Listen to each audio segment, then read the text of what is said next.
सबके प्रणाम करे छी। आइ हम अहाँ के सामने खिलौना गीत सुनाबऽ जा रहल छी।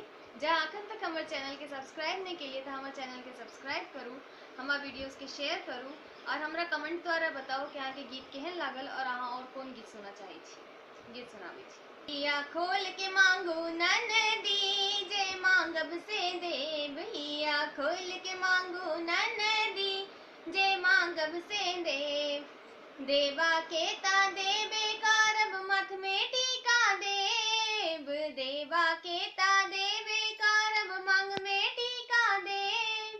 पहिरावड़ा का छिनिए लेब, मन से जियाए देव।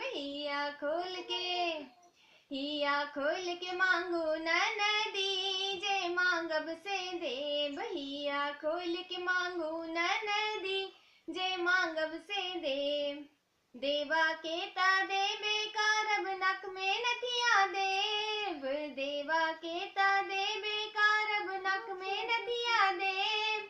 पहिरावड़ा का छिनिए लेब, मन से जियाए देव। हिया खोल के मांगू ननदी, जे मांगब से देव। हिया खोल के मांगू ननदी, जे मांगब से देव। देवा के ता देबे करब, कान में झुमका देव। देवा के ता देबे करब, कान में बाली देव। पहिरावड़ा का छिनिए लेब, मन से जियाए देव। हिया खोल के मांगू ननदी, जे मांगब से देव। हिया खोल के मांगू ननदी, जे मांगब से देव। देवा के ता देबे करब, सोना के कंगन देव। देवा के ता देबे करब, सोना के कंगन देव।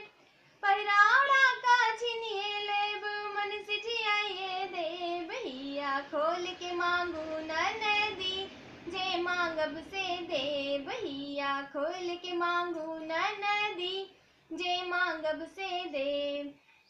देवा के ता देबे करब, पैर में पायल देव। देवा के ता देबे करब, पायल बिछिया देव।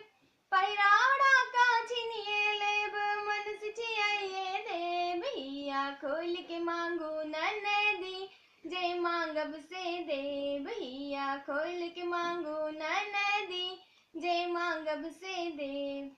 जय मिथिला।